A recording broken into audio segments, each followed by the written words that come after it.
तो नमस्कार दोस्तों, परम एजुकेशन के यूट्यूब चैनल पे आप सभी दोस्तों का स्वागत करते हैं। अगर ये वीडियो ये क्लास आप तक पहुंच गई है तो इस बार सीटेट आपका क्लियर करना 100% श्योर है, क्योंकि आज की क्लास में हम बात करेंगे जो टॉपर्स हैं वो किन टैग वर्ड और कीवर्ड का प्रयोग करके प्रश्नों को सॉल्व कर लेते हैं, आसानी से 120 प्लस स्कोर कर पाते हैं। उन सभी टैग वर्ड और कीवर्ड को शामिल करके आज हम प्रश्नों को सॉल्व करने का तरीका बताएंगे। तो लास्ट तक बने रहेगा सभी लोग, और जितने भी लोगों ने अभी तक चैनल को सब्सक्राइब नहीं किया तो सब्सक्राइब करके एक बार शेयर कर दीजिएगा। सबसे महत्वपूर्ण बात यह है कि पहली बार एग्जाम देने जा रहे सीटेट का जो छात्र हैं उनके लिए आज की वीडियो जो है बहुत ही महत्वपूर्ण है, क्योंकि इस वीडियो में सभी क्लास के निचोड़ यहाँ पे शामिल कर लिए गए हैं। और उनके लिए भी बात करेंगे जो बार बार एग्जाम में फेल हो जा रहे हैं, उनके लिए तो आज की क्लास बहुत ही बेहतरीन होने वाली है, क्योंकि सारा निचोड़ 120 प्लस लाने का इस वीडियो में शामिल किया गया है। तो सबसे पहले हम बात करेंगे गणित के, क्योंकि गणित में आप लोग किस प्रकार से स्कोर अच्छे ला सकते हैं, तो उसके लिए टैग वर्ड और कीवर्ड टॉपर्स के कौन कौन से हैं उन पे बात करेंगे। तो शुरू करते हैं आज के पहले टॉपिक से। सबसे पहले टॉपिक हमारी है कि गणित की प्रकृति कैसी होती है।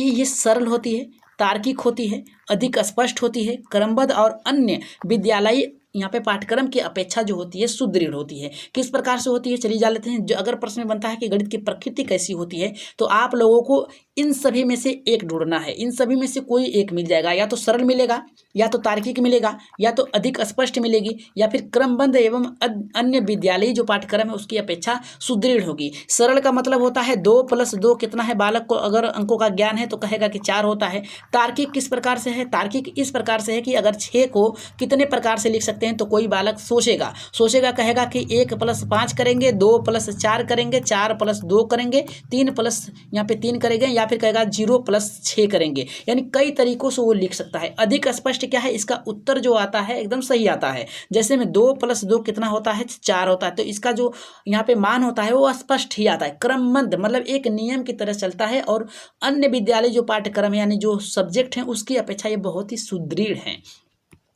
तो आगे बढ़ते हैं। यहाँ पे नेक्स्ट टॉपिक जो आपका बनता है, गणित का महत्व क्या है। सबसे महत्वपूर्ण देखिए, कन्फ्यूजन आप लोग कहाँ हो जाते हैं, कन्फ्यूज हो जाते हैं यहाँ पे आप लोग, क्योंकि अगर प्राथमिक स्तर पे बात करता है तो आप लोग क्या करते हैं आप उच्च स्तर वाले जो यहाँ पे टॉप जो ऑप्शन होते हैं उसको चूज कर लेते हैं। तो उसके लिए क्या करना है आपको, सबसे महत्वपूर्ण ये है कि प्राथमिक स्तर पे आपको क्या चुनना है। तो प्राथमिक स्तर पे आपको चुनना है सामाजिक एवं व्यवहारिक, और उच्च यहाँ पे कह रहा है कि उच्च स्तर पे आपको क्या चुनना है, तो उच्च स्तर पे आपको चुनना है यहाँ पे मानसिक रूप से सोचने वाला। मानसिक रूप का मतलब होता है तार्किक। देखिए प्राथमिक स्तर की अगर बात करें तो 1 से 5 तक के लिए होता है, उच्च स्तर की बात करें तो 6 से 8 तक के लिए होता है।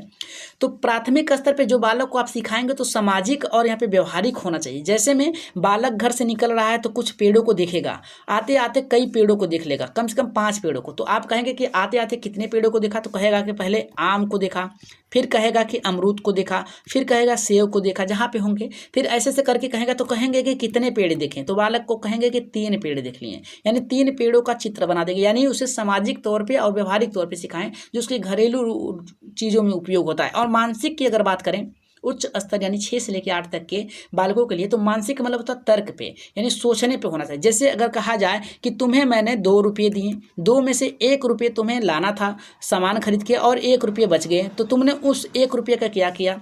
इस प्रकार से करेंगे, प्रश्न पूछेंगे तो बालक सोचेगा का मतलब है बताएगा कि 1 रुपये का सामान लाया, 1 रुपये मैंने आपको दे दी। तो इस प्रकार से वो मानसिक हो गई। अगर वहीं पर बात किया जाए यहाँ पे गणित के मुख्य उद्देश्य क्या क्या होते हैं, देखिए यहाँ से भी प्रश्न आपके बनते हैं। गणित में यहाँ से प्रश्न आपके 100% बनेंगे। मुख्य उद्देश्य की अगर बात किया जाए तो बालक की सोच का गणितीकरण करना। एनसीएफ 2005 कहता है कि बालक की सोच का गणितीकरण करना ये होता है मुख्य उद्देश्य, यानी बालक कितने प्रकार से सोच सके, अपने बुद्धि का प्रयोग कर सके, तर्क कर सके, ठीक है, अपने बातों को रख सके, ये होता है मुख्य उद्देश्य। अगर वहीं पर बात किया जाए कि गणित का मुख्य उद्देश्य प्राथमिक स्तर पर कैसा होता है, तो प्राथमिक स्तर पर जो बालक का मुख्य उद्देश्य होता है ये संख्या संबंधित कौशल का विकास करना होता है। किस प्रकार से संख्याओं का ज्ञान होना चाहिए, 1 से लेकर 9 तक का, 0 से लेकर 9 तक का। इसमें क्या है, बालक इन 1 से लेकर 9 तक का प्रयोग करेगा उन सभी गिनतियों को गिनने में, गणना करने में। 0 का प्रयोग करेगा दहाई के अंकों को यहाँ पे समझने के लिए। और यहाँ पे साथ में हम बात करेंगे माप तोल की इकाई को विकसित करना, किस प्रकार से मापा जाता है, तोला जाता है, इकाइयों को विकसित किया जाता है, इस पे बात करेंगे। लास्ट में यहाँ पे बात करेंगे गणितीय संक्रियाओं का विकास, यानी किस प्रकार से गणित का प्रयोग करके आप अच्छे स्कोर ला सकते हैं। मूर्त से अमूर्त की अवधारणा, जैसे जैसे कोई वस्तु दिखाकर उस पर प्रश्न पूछेंगे, फिर वस्तु न हो उस पे बात करेंगे। मूर्त का मतलब होता है यहाँ पे वस्तु जो हो, और अमूर्त का यहाँ पे मतलब होता है जो तार्किक सोच पर अवधारणा हो। ऐसे ऐसे चीज़ों को आपको यहाँ पे व्याख्या के रूप में प्रस्तुत करना होगा। वहीं पे अगर हम बात करें प्राथमिक स्तर पे जो उद्देश्य होता है कैसा होना चाहिए, तो ये जो होता है गणना संबंधित कौशल का विकास होना चाहिए। जैसे में अगर हम उससे बोल दें कि 4+4+4 कितना होगा, तो बालक तुरंत सोचेगा। और ये क्योंकि ये 6 से लेकर 8 तक का बालक है, तो इसमें तार्किक सोच विकसित करने के लिए हम पूछेंगे मौखिक प्रश्न, तो वो बताएगा कि आपका 12 होगा। वहीं पे अगर आपको टॉपिक्स बनता है कि परिकल्पना संबंधित कौशल अगर मिल जाए आपको मुख्य उद्देश्य के अंतर्गत, तो ये आपका सही होगा। और अमूर्त से मूर्त की ओर, यानी पहले तर्क पे विचार करके फिर वस्तुओं को दिखाया जा। विश्लेषण की योग्यता, यानी बांटने की यहाँ पे अवधारणा होनी चाहिए। जैसे में हम कर सकते हैं कि यहाँ पे 425 जो है इसे किस प्रकार से लिख सकते हो, तो क्या करेगा यहाँ पे उसका एलसीएम निकालेगा, ठीक है। तब वो क्या करेगा, बांटेगा। यानी किस विश्लेषण का मतलब होता है, समझ लीजिए, बांटना। तो ये आपके प्राथमिक और उच्च के लिए हो जाएंगे। अगर हम बात करेंगे यहाँ पे गणित में चिंतन के प्रकार कितने प्रकार से होते हैं, तो अभिसारी चिंतन होते हैं और एक होते हैं अपसारी। ये प्राथमिक स्तर 1 से लेकर 5 तक के लिए होते हैं, ये 6 से लेकर 8 तक के होंगे। लेकिन आपको क्या करना है, इन दोनों को यहाँ पे सभी कक्षाओं में अप्लाई करना है, 1 से लेकर 8 तक के, ठीक। तो यहाँ पे अभिसारी चिंतन का मतलब क्या होता है, सामाजिक एवं व्यवहारिक। और यहाँ पे अपसारी चिंतन का मतलब होता है आपका मानसिक रूप से सोचने वाला। जैसे में हम बात करेंगे, अभिसारी का मतलब होता है बंद अंत वाले प्रश्न, और अपसारी का मतलब होता है खुले अंत वाले प्रश्न। सामाजिक का मतलब होता है यहाँ पे आप कितने प्रकार से उत्तर दे रहे हैं। मानसिक तरीका का ये है कि आप कितने प्रकार से सोचकर उत्तर दे रहे हैं, ठीक। अगर हम बात करेंगे यहाँ पे गणित की भाषा कैसी होती है, ये टॉपिक्स आपको जानना बहुत ही बेहतरीन है, क्योंकि यहाँ से आपके प्रश्न बन सकते हैं और टॉपर्स यहीं से आपके जो बनते हैं यहीं से बनते हैं। तो लास्ट तक बने रहिएगा क्लास में। देखिए यहाँ पे पूछा है कि गणित स्वतः ही एक भाषा है जो भिन्न चिन्ह और नियमों से होकर गुजरता है। मतलब कह रहा है गणित की जो भाषा है वह स्वतः ही एक भाषा है, गणित की कोई भाषा नहीं है, गणित स्वतः ही एक भाषा है। यहाँ पे देखिए दिया है, स्वतः ही एक भाषा है। एक भाषा है जो विभिन्न चिन्हों, यानी 1 से लेके 9 तक, 0 से और यहाँ पे कुछ करड़ी हो गए, यानी जो इसके चिन्ह है उसके नियमों से होकर गुजरता है, ठीक। नेक्स्ट आपका आता है गणित की कोई भाषा नहीं होती है। सबसे महत्वपूर्ण बात यह है कि गणित की कोई भाषा नहीं होती है, गणित स्वतः ही एक भाषा है। नेक्स्ट कह रहा है हमारे यहाँ पे गणित में ज्ञानार्जन के लिए किसी दूसरे विषय की आवश्यकता नहीं होती है, गणित स्वतः ही ज्ञानार्जन का एक पक्ष है। नेक्स्ट आपका ये है कि गणित को बौद्धिक विकास के लिए होना चाहिए, तार्किक बुद्धि के लिए होनी चाहिए। नेक्स्ट आता है गणित भाषा के अंग कितने हैं। गणित भाषा के अंग कितने, सबसे पहले आता है आपका पद, पहला हो गया, प्रत्यय आपका दूसरा हो गया, सिद्धांत आपके तीसरे हो गए, सूत्र आपके चौथे होंगे, और यहाँ पे चिन्ह जो हो गया आपका 5वां हो गया। तो ये 1 2 3 4 और 5 ये क्या है, आपके गणित के अंग है। पद, प्रत्यय, सिद्धांत, सूत्र और चिन्ह, यहाँ से आपके 1 नंबर हर वर्ष मिलते हैं। तो इसे आप लोग याद कर लीजिएगा या फिर स्क्रीनशॉट ले लीजिएगा। जो क्रम है इसी प्रकार से रहेगा, पद, प्रत्यय, सिद्धांत, सूत्र और चिन्ह। यहाँ पे देखिए प स च, ये होता है आपका भाषा के अंग। इसको याद कर लीजिएगा, आप अपने तरीके से याद कर लीजिएगा। वहीं पे अगर बात करें यहाँ पे पे मेला आपका आ जाएगा पमेला लीबैक स्क्वायर्स, ठीक है। यानी यहाँ पे जो इसके क्रम है ये किस प्रकार से हैं। तो सबसे महत्वपूर्ण बात ये है कि अल्पस आपको जानना बहुत ही जरूरी है। इसमें एक्सपीरियंस, लैंग्वेज, पिक्चर, सिंबल, ये आपको जानना बहुत जरूरी है, क्योंकि ये 4 जो हैं आपके एक प्रश्न बनाते हैं।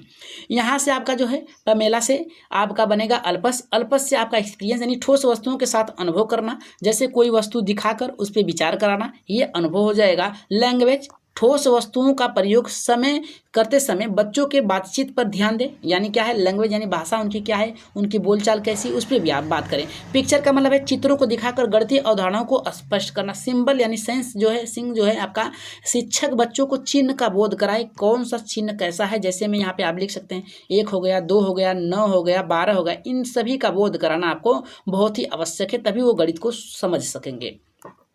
तो आगे बढ़ने से पहले बता दें कि जितने भी लोगों ने अभी तक चैनल को सब्सक्राइब नहीं किया तो सब्सक्राइब कर लीजिएगा, क्योंकि आज का प्रयोग जो है यहाँ पे टैग वर्ड कीवर्ड का प्रयोग करके प्रश्नों को सॉल्व करेंगे। तो चलिए उन्हीं का प्रयोग करके आप लोग क्या करिए, प्रश्नों को सॉल्व करिएगा। और पहला प्रश्न आप लोगों के लिए ही है। तो यहाँ पे कह रहा है गणित की भाषा एवं प्रकृति अन्य विषयों की अपेक्षा कैसी होती है। तो पहला यहाँ पे कह रहा है कि अधिक कमजोर होती है, अधिक लचीली होती है, अधिक सुदृढ़ होती है, इनमें से कोई नहीं। तो इसका आंसर आप लोग कहाँ देंगे, कमेंट बॉक्स में देंगे। पहले प्रश्न का उत्तर जो है आप लोग कहाँ देंगे, कमेंट बॉक्स में देंगे और बताएंगे कि पहला उत्तर क्या होगा पहले का। चलिए आगे बढ़ते हैं यहाँ पे दूसरे प्रश्न पे। दूसरा प्रश्न हमारा यहाँ पे देखिए क्या कह रहा है, अगर क्लास बेहतर लगी हो आज की तो चैनल को सब्सक्राइब करके शेयर कर दीजिएगा। दूसरा प्रश्न आपका है कि गणित की भाषा का महत्व क्या है। पहला कह रहा है शारीरिक कौशल के विकास में होना चाहिए, दूसरा कह रहा है कि संप्रेषण कौशल के विकास के लिए होना चाहिए, तीसरा तार्किक कौशल के विकास में होना चाहिए और चौथा कह रहा है कि इनमें से कोई नहीं। तो आप लोगों ने ऊपर ही देखा कि तार्किक कौशल विकास करने का मुख्य उद्देश्य होना चाहिए बालकों में, तो ऑप्शन नंबर यहाँ पे तीसरा जो होगा आपका सही होगा। चलिए तीसरे प्रश्न पे आगे बढ़ते हैं। तीसरा प्रश्न कह रहा है कि गणित की भाषा में निम्न में से किसको सम्मिलित किया गया है। पहला कह रहा है कि गणितीय सिद्धांतों को, दूसरा कह रहा है कि गणितीय संकेतों को, गणितीय पदों को, और कह रहा है कि इनमें से सभी को। तो इसका जो चौथे का जो राइट आंसर, तीसरे का जो राइट आंसर जाएगा चौथे के साथ जाएगा, आपका राइट आंसर होगा चौथा, यानी चौथा आपका ऑप्शन नंबर यहाँ पे करेक्ट होगा। ठीक, आगे बढ़ते हैं यहाँ पे चौथे प्रश्न पे। चौथा प्रश्न देखिए बहुत ही बेहतर है, इसका आंसर आप लोग कमेंट बॉक्स में जरूर दीजिएगा। करा निम्न में से कौन से विकल्प में गणित की भाषा झलक रही है। पहला करा कि राम सीता जा रहे हैं, यहाँ पे जा रहे हैं, इसमें गणित की कोई परिकल्पना नहीं है, जा रहे हैं कहीं जा रहे हैं, लेकिन इसमें अंकों का प्रयोग नहीं किया है। दूसरा करा कि श्याम जोधपुर जा रहा है, श्याम जो है जोधपुर जा रहा है, आ रहा है, इसमें भी अंकों का प्रयोग नहीं किया है। यहाँ पे करा यात्रा के दौरान मीरा ने 10 किलोमीटर की दूरी पैदल तय की, यहाँ पे देखिए अंकों का प्रयोग किया है, यानी गणित का प्रयोग किया है 10 किलोमीटर, क्या है 10 किलोमीटर, ठीक है, इसका प्रयोग किया गया है। और यहाँ पे श्याम मोहन दोनों भाई हैं। यहाँ पे देखिए राइट आंसर ऑप्शन नंबर यहाँ पे तीसरा सही होगा, क्योंकि इसमें गणित का प्रयोग किया गया है। नेक्स्ट प्रश्न आपका बनता है पांचवा देखिए कह रहा है कि गणित में प्रश्नों को हल करते समय आंकड़ों की शुद्धता बनाए रखने के लिए हल को लिखा जा सकता है। किस प्रकार से, यहाँ पे कह रहा है किसी भी तरीके से लिखा जा सकता है, नहीं, किसी भी तरीके से नहीं लिखा जा सकता है। आपने पढ़ा कि ये अधिक सुदृढ़ और एक क्रमबद्ध होता है, तो क्रमबद्ध के अनुसार विशेष विधि अनुसार और विभिन्न चरणों से होकर गुजरता है, पद प्रत्यय चिन्ह और सिंबल इसके अनुसार चलता है। राइट आंसर आपका दूसरा सही होगा, ज्ञात तरीकों से नहीं, इनमें से कोई नहीं। राइट आंसर आपका किससे जाएगा, आपका दूसरा सही होगा। ठीक है, ऑप्शन नंबर आपका दूसरा सही है। अगर हम बात करें छठे प्रश्न की, छठा प्रश्न देखिए क्या कर रहा है कि माप की अवधारणा विकसित करने हेतु अपनाए गए निम्नलिखित यहाँ पे कार्यों को क्रम से बताइए। तो पहला हमारा देखिए क्या कर रहा है, यहाँ पे शिक्षार्थी जो है लंबाई मापने के लिए मानक इकाइयों का प्रयोग करते हैं। मानक इकाइयों का प्रयोग करने की बात कर रहा है, इतना याद रखिएगा। तो ये तो आपका हो सकता है, ठीक है, लेकिन यहाँ पे देखिए हमने आपको अब यहाँ पे अल्पस बताया है, ज्ञान बताया है किस प्रकार से आपको रखना है। ठीक है, पद प्रत्यय सिंबल और यहाँ पे चिन्ह जो बताया था उसी आधार पे आपको रखना है। ठीक, तो यहाँ पे देखिए आपका ये जाएगा यहाँ पे मानक इकाइयों का प्रयोग, लंबाई मानक इकाइयों का प्रयोग जो होगा आपका जाएगा ये तीसरे नंबर पे, ये जो जाएगा तीसरे नंबर पे। ठीक, शिक्षार्थी लंबाई मापने के लिए यहाँ पे अमानक इकाइयों का प्रयोग करते हैं।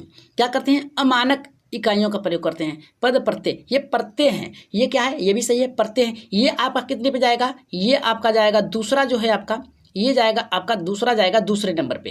कितने पे जाएगा, बी वाला ऑप्शन दूसरे नंबर पे जाएगा। तीसरा करा शिक्षार्थी जो है सरल अवलोकन द्वारा वस्तुओं को सत्यापन, सरल अवलोकन फिर क्या करते हैं, देखते हैं। क्या करते हैं, देखते हैं। तो देखना आपका जो आएगा पहले आएगा, चित्रण आपका जो है पहले आएगा। ठीक, आपने अल्पस पढ़ा आपने। यहाँ पे देखिए चौथा करा, चौथा आपका चौथे पे आएगा। ठीक है, जब ये तीन आ गए तो चौथा आपका चौथे पे आएगा। ठीक है, तो ये आपका तीसरा, दूसरा, पहला, सातवां, यहाँ पे आपका आएगा ये चौथा। ठीक, तो ए बी ए डी, ठीक है, यहाँ पे आपका बात कर रहा है, सॉरी यहाँ पे आपका राइट आंसर जाएगा पहले एक साथ जाएगा। ठीक, आगे बढ़ रहे हैं यहाँ पे नेक्स्ट टॉपिक से आपका यहाँ पे सातवां प्रश्न ये करा कि एक शिक्षक शिक्षार्थियों को दैनिक जीवन में यानी उसके कार्यों को गणित का अनुप्रयोग विषय के साथ गणितीय जर्नल यानी पत्रिकाओं जैसे तैयार करने के लिए बढ़ावा देता है। ये गतिविधि किसके लिए आवश्यक होगी। तो पहला करा है कि गणितीय संकल्पनाओं और उसके अनुप्रयोगों में संबंधित बैठाने और अपने ज्ञान तथा विचारों को साझा करने के लिए यहाँ पे कहना। तो सातवें का जो लग रहा है हमको, तो ये पहला ही सही होगा, क्योंकि यहाँ पे सभी क्रियाओं को बात कर रहा है, सभी को संकल्पनाओं की बात कर रहा है, अनुप्रयोगों को बात कर रहा है, संबंधित बैठाने, ज्ञान और विचारों को साझा करने की भी बात कर रहा है। तो आगे बढ़ने की जरूरत नहीं है, राइट आंसर ऑप्शन नंबर यहाँ पे पहला सही होगा।